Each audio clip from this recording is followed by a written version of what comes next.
Here you go. And here's the fries. Lunch. Who's hungry? You know, maybe instead of loading up a nail gun with French fries to feed the crew, we should just order lunch through Easy Cater. Food from all our favorite restaurants. My bad. On time and as ordered. Delicious. Huh.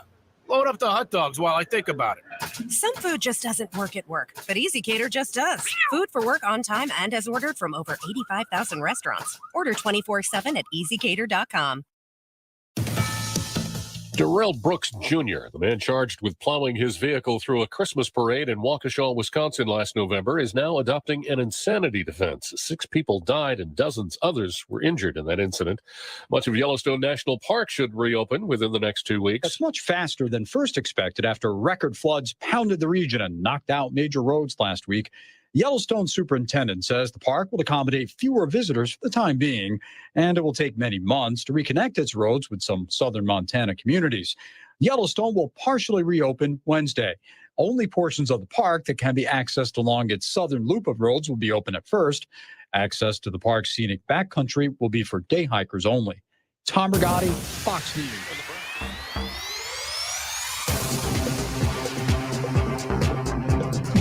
And good evening, Chief Meteorologist Dean Wysocki, along with Meteorologist Justin Storm, joining you now for some live storm coverage. Again, this is round 2, and it looks like this is going to affect areas mainly just to the south of the FM area. Now, we do have some thunderstorms approaching the Fargo-Moorhead area, but those are non-severe. Could get some wind gusts, 40 miles an hour or so out of that, but there is a severe thunderstorm warning that is in effect until 11:45 for western Otter Tail, Grant, Wilkin counties, in Minnesota, and for eastern Richland County here in South Dakota, or North Dakota, sorry. There's a line of thunderstorms, and they're extending from near Brushvale to DeMont, moving east at 65 miles an hour. So even with the forward momentum of those storms, that's going to do some wind damage in and around the Grant County area, especially with 80-mile-an-hour wind gusts expected, maybe some nickel-size hail with that as well. It's in the path of these storms includes, Elizabeth, Carlisle, looking at Hoffman, Edwards, Maplewood State Park, and areas around there. If you're traveling on Interstate 29, basically between mile markers 0 and 40 in Minnesota on Interstate 94, between mile markers 29 and 80. And again, the main threat with this, once again, is going to be damaging winds as these continue to move to the east at about 60 miles an hour. Racing through areas around Wahpeton right now, Justin, what are you looking at? I'm just looking at the wind potential on these storms in excess of up to 80-mile-per-hour wind gusts as that rear inflow jet kind of gets pulled into the backside of these storms. And again, this is mostly just to the south of the FM metro. There are a few storms over us, but again, those are non-severe. Really from about, say, down Wahpeton to Wheaton, really in the main line of that storm right now, getting in on some of the heavy rain, the strong winds, and then ahead of that, next in the path will be Hoffman, Elbow Lake, Fergus Falls, Pelican Rapids, just south of Barnesville is where that will be. So it's just to the west of the I-94 corridor through Lakes Country from, let's say, Barnesville all the way down to Evansville. Again, those mile markers that Dean had just mentioned. Let me see if I can find those again. Dean, do you have them offhand? Let's see, it was 29 to 80 on 94 in Correct. Minnesota. Mile markers 29 to 80. And the main, like the heaviest part of this looks to be just to the northeast of Wheaton to DeMont line, entering areas around Norcross and again, Elbow Lake here shortly. And again, these are moving quickly northeast at about 65 miles an hour. So just the forward momentum, as I said, is going to do some damage. If you're traveling on 94, let's say between Alexandria and Barnesville, this whole line of storms will impact the 94 corridor from Barnesville to Carlisle to Fergus, all the way down through Evansville and into Alex. And within the next half hour. So traveling on 94 between those areas, expect very strong winds, possibly damaging winds. Again, big rigs, once this line approaches from the east or from the west, you'll probably want to pull over. If you're in the FM area, you're probably hearing a lot of heavy rainfall right now. There's some very heavy rain moving through, especially southern part of the FM area from Prairie Rose through Frontier and Briarwood, stretching all the way down 29. Again, none of those are on the severe side, but extremely heavy rainfall with that. All the severe stuff confined right along generally the South Dakota border, Abercrombie, again, Wahpeton, but the strongest cell actually right around the Tenney area, stretching down towards into South Dakota and western Minnesota, around the Herman area as well. And again, moving east-northeast. Elbow Lake, you're going to be under the gun here real quick.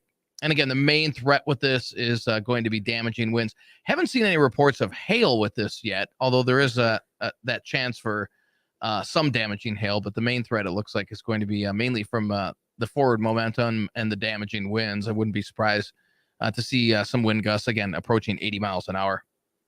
Yeah, definitely will be the main concern on those storms. And it's kind of playing out how we expected it to, with this transitioning mostly into a wind event, which is generally what happens when you get these line of thunderstorms to develop along a front. And I think that the real hail capability is just kind of lacking. I think the later afternoon and evening storms disrupted the atmosphere just enough to where these storms are not quite as strong as what we were initially expecting. And it really shifted them a tad bit further to the south. That northward potential through the central valley of North Dakota, of the Red River, really non-existent at this point right now. Just a few showers pushing up towards Hillsboro, and then you start getting into that heavier rain once you start getting down towards Argosville, and then especially through the FM Metro down towards Wolverton and Abercrombie, getting in on some of that heavy rain, some gusty winds, not enough for some severe criteria, but enough to blow some patio furniture around, especially the lighter tables and chairs. Some of those loose ends are definitely going to get blown around in the backyard with gusts up to about 40-45 miles per hour. The main wind with these storms much further to our south. This is going to be down by Wahpeton and again down towards Herman, where that severe thunderstorm warning is in effect for another 35 minutes. Again, this will be on I-94 on the Minnesota side of things between mile markers 29 and 80, with potentially up to 80 mile per hour wind gusts. Again, these storms are moving at 65 miles per hour to the east. So as Dean had mentioned, just the forward momentum is going to provide some damaging wind, plus the downburst potential with these storms will add to that. That's where we get that 80 mile per hour threshold for those potential winds. And there will be the possibility for some hail up to a nickel, maybe an inch if you're lucky, if you like hail.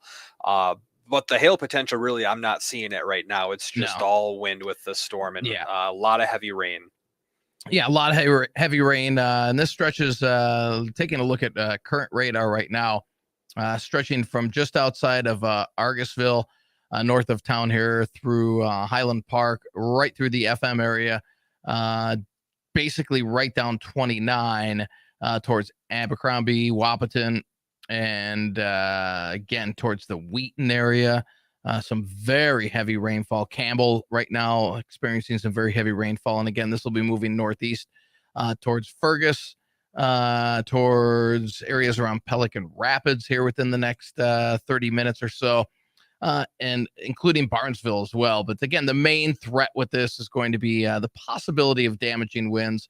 Not overly impressed. Typically, a lot of times, you'll see these bow structures, kind of like the derechos that came from, what was that, a few weeks back, almost a month ago, I think, from South Dakota stretch, and we went due northward. I mean, there was that bow structure to that.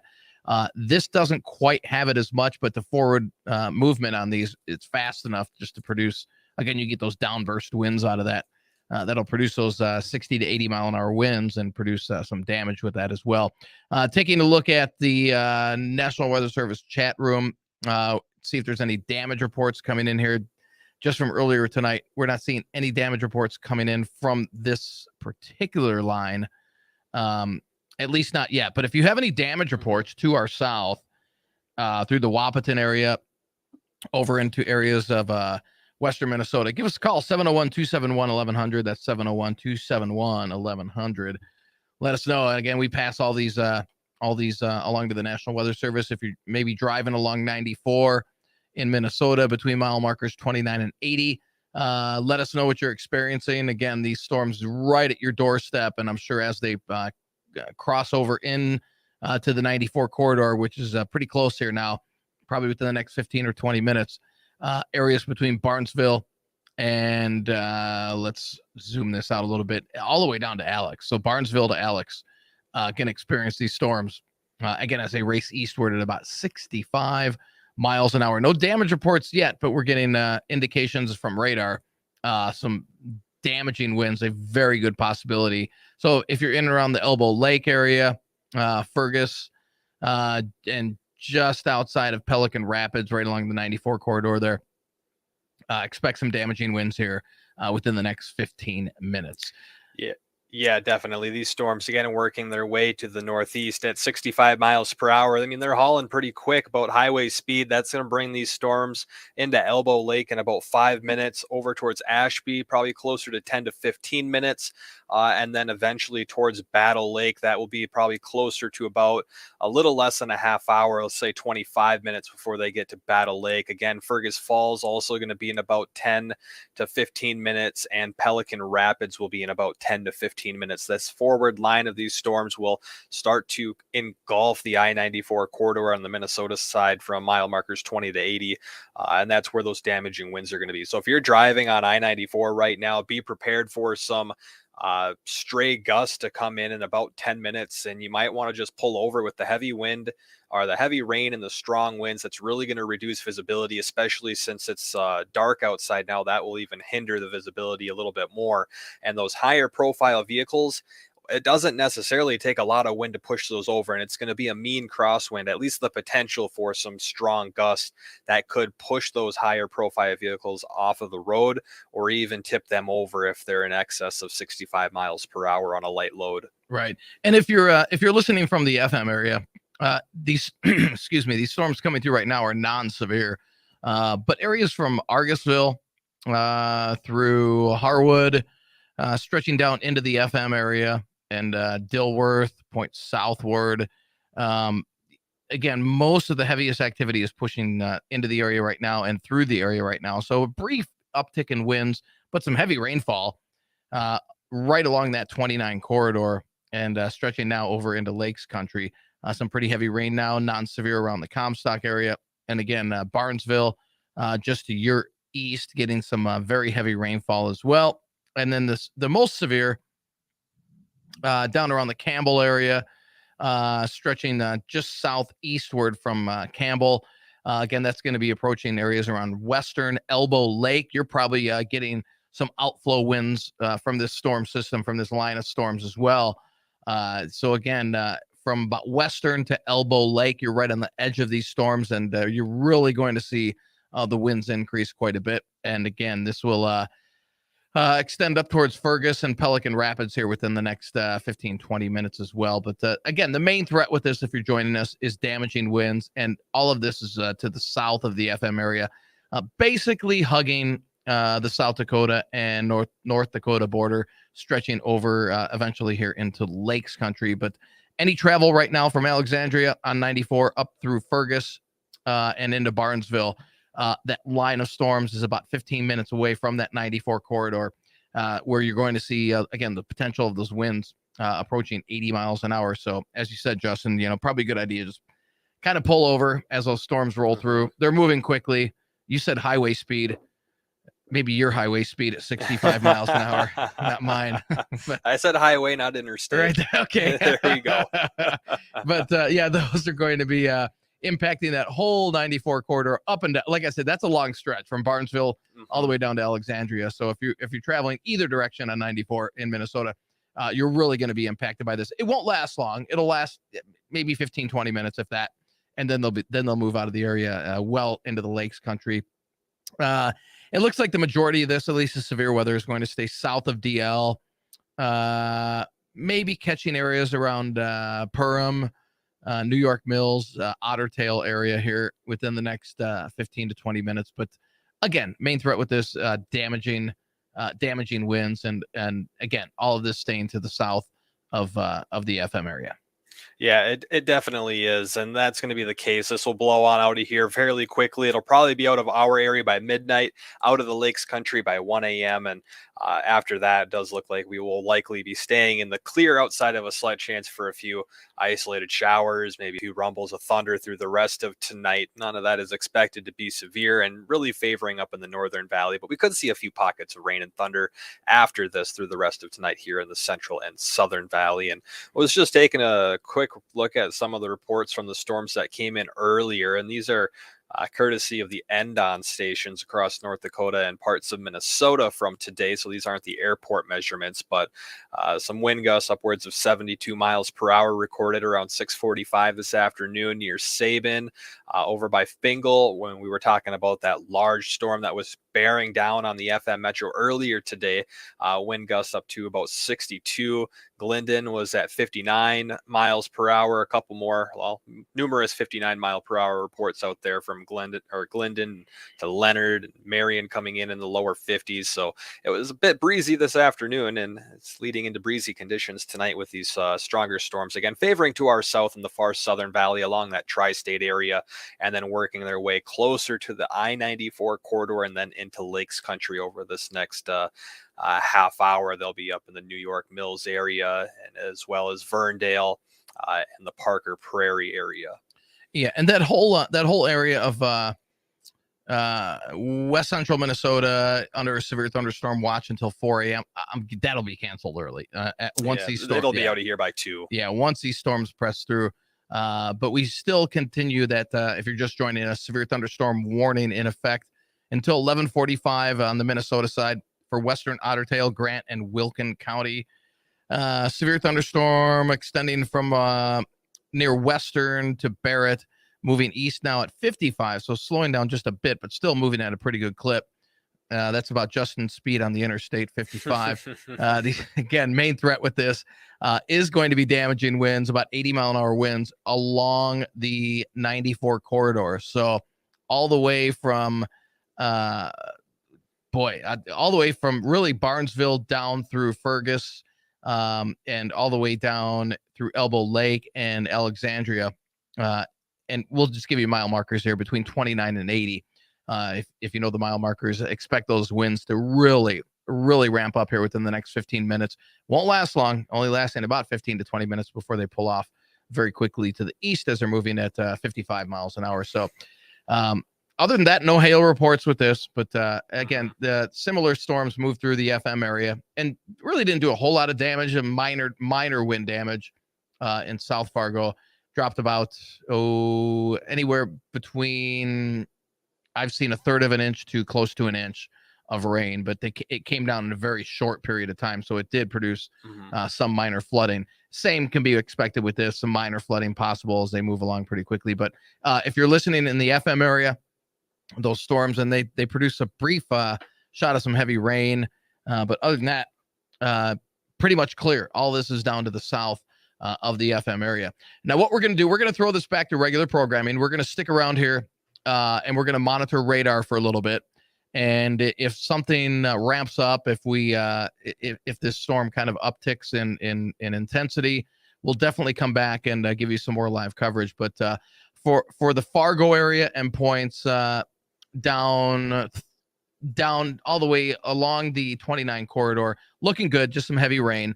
But as you head over towards the 94 corridor, towards Fergus Falls, and basically Fergus Falls to Alexandria right now, could see some damaging winds if you're traveling on 94 in that area, with 60 to 80 mile an hour wind gusts as this line of storms quickly moves to the east at about 55 to 60 miles an hour.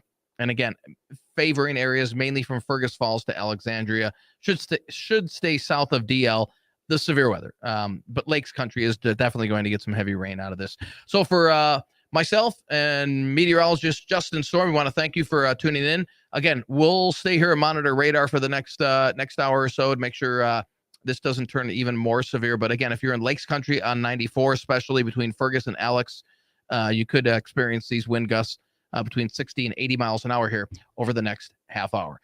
So again, keep it tuned here throughout the evening for further weather updates. You've been listening to special live coverage from the flag. We now return you to regular programming.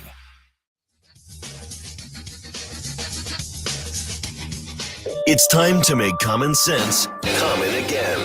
It's the Rob Carson Show. So Disney's Lightyear flopped in the opening weekend box office. Part of this, I think, is because of Disney going woke.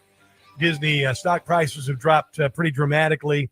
And also a part of this is the fact that Tim Allen is no longer the voice of Buzz Lightyear. And they thought they could just pass it off as Tim Allen no longer being the voice. And they put the guy who does Chris, whatever the hell. He's Captain America. He's a really woke leftist, by the way. So it flopped. It made about $51 million in the U.S. Jurassic World Dominion came in at $58 million. Tom Cruise with the new Top Gun, about $200 million. And nothing woke about that movie. So apparently, I didn't know this. Lightyear opened in 4,200 locations, 43 overseas markets. Muslim majority countries ban it because apparently there's a lesbian kiss in the movie. That probably didn't help.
without the abuse. I am